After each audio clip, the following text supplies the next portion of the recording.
Mesdames, Mesdemoiselles, Messieurs, bonsoir. Nous allons poursuivre la démarche qui était effectivement de proposer une méthode pour la décentralisation.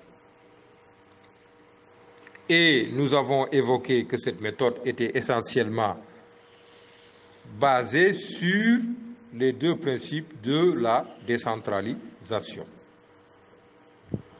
que nous allons rappeler ici, à savoir le libre autonomie des collectivités territoriales, mais aussi sur le principe du libre administration des collectivités territoriales. Nous allons effectivement développer ici sur le libre administration des collectivités territoriales. Cette libre administration des collectivités territoriales doit se faire effectivement sur la base des trois formes de l'État, à savoir d'abord les administrations nationales qui seront effectivement renforcées localement avec toutes les compétences et moyens, les administrations et structures de la protection sociale, c'est-à-dire effectivement de la sécurité sociale, à savoir bien sûr les assurances maladie, les caisses de retraite, les structures de remboursement pour les chômages des personnes, notamment, qui encourent le risque, et enfin, les structures, notamment,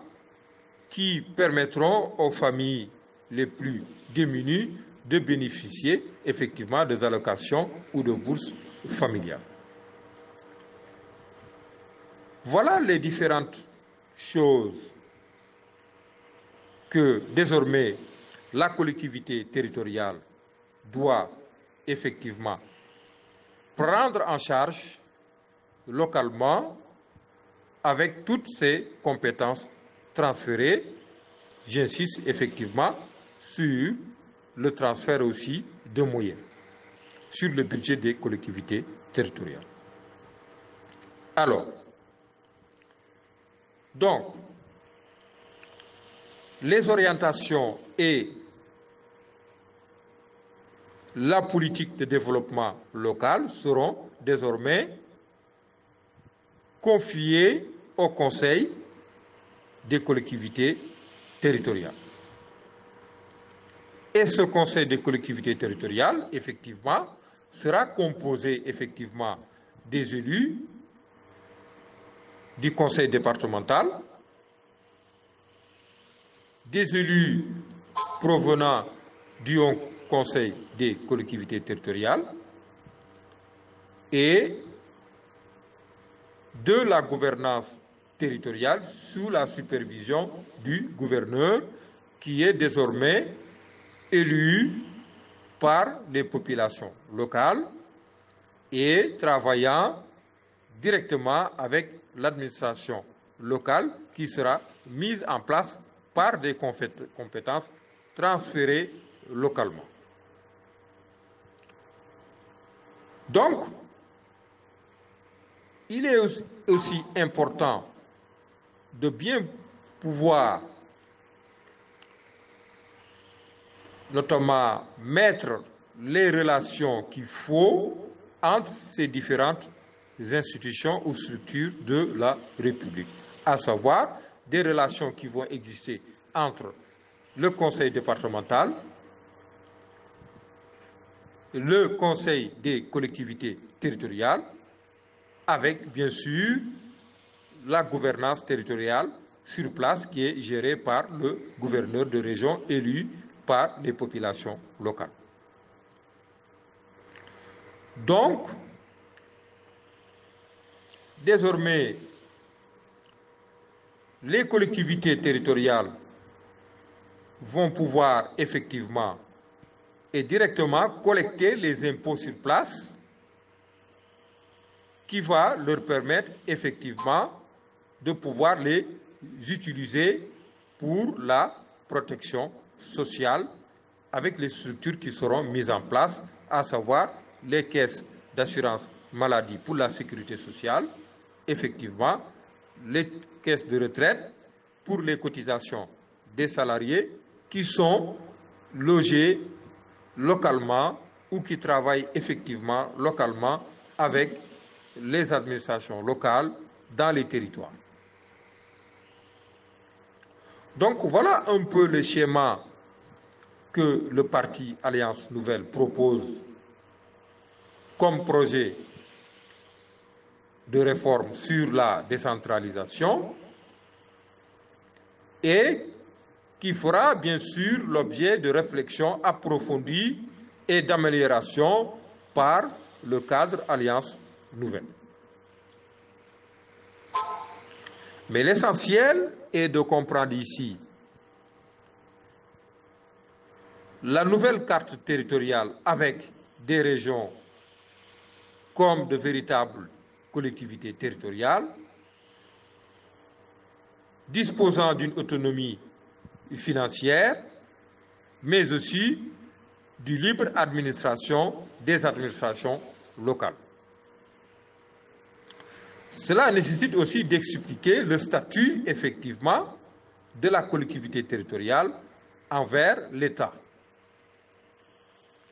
Ce statut est très simple. La collectivité territoriale aura uniquement le droit de faire l'administration sur son territoire, de gérer son budget, de pratiquer des politiques de développement local, de proposer des emplois, de la création de richesses, de la valeur ajoutée, etc. Par contre, vis-à-vis de l'État, la collectivité territoriale aura un statut juridique qui va lui permettre de se présenter directement aux juridictions nationales ou aux institutions nationales. Donc, ce qui vraiment relève de la collectivité territoriale, nous l'avons bien précisé, c'est la libre administration du territoire, la gestion de leur budget, la collecte des impôts, la pratique de développement économique local, ainsi que d'autres, notamment politiques d'emploi et aussi dans tous les secteurs d'activité. Par contre,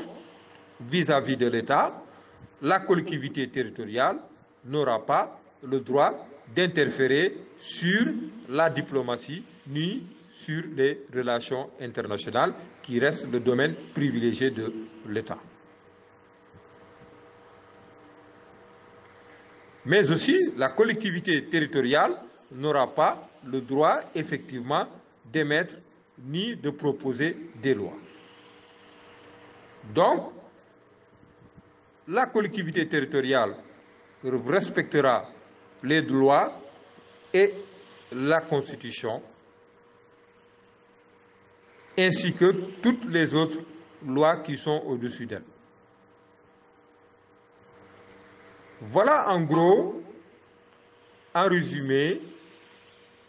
ce que nous voulons vraiment proposer et mettre en œuvre lors des prochaines années pour permettre effectivement le développement de nos terroirs. Nous pensons effectivement avec cette nouvelle carte territoriale, le développement de certains terroirs qui sont riches en matières premières pourra se faire avec un encadrement effectivement des responsables ou du conseil des élus qui aura effectivement en charge de proposer des orientations et des politiques de développement local pour prendre en charge les intérêts des populations locales.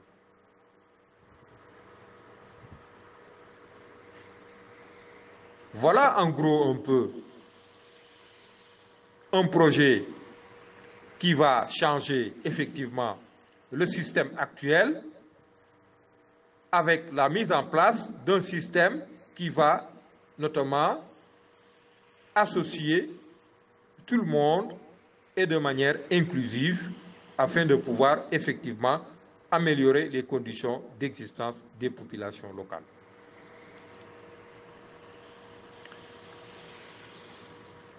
Nous allons effectivement, lors de nos prochaines interventions, expliciter effectivement le budget des collectivités locales avec les nouveaux ou les nouvelles compétences transférées de l'État vers la collectivité territoriale et bien sûr décortiquer tout ce qui est fiscalité, protection sociale pour les salariés, pour le contribuable sénégalais, et nous allons effectivement proposer un modèle de protection sociale qui va désormais être mis en place dans toutes les régions, autant pour moi dans toutes les collectivités territoriales que nous allons effectivement proposer par la réforme de la décentralisation. Parce que tout simplement aujourd'hui, ce sont des constats que nous avons effectués sur tous les secteurs d'activité qui nous ont poussés aujourd'hui à proposer au peuple un projet de société qui va désormais prendre en charge notamment la justice sociale et le mettre en pratique sur toute l'étendue du territoire par effectivement l'administration des collectivités territoriales, leur libre administration autant pour moi, par la gouvernance territoriale, mais aussi leur libre autonomie financière, désormais, qui va effectivement voir le jour lors des prochaines années. Voilà en gros un peu ce que nous voulons vraiment partager avec vous sur la gouvernance territoriale, la décentralisation, la libre administration des collectivités territoriales, mais aussi l'autonomie financière des collectivités territoriales au niveau notamment national. Je vous remercie. Mesdames, Mesdemoiselles, Messieurs, bonsoir. Nous allons poursuivre la démarche qui était effectivement de proposer une méthode pour la décentralisation. Et nous avons évoqué que cette méthode était essentiellement basée sur les deux principes de la décentralisation, que nous allons rappeler ici, à savoir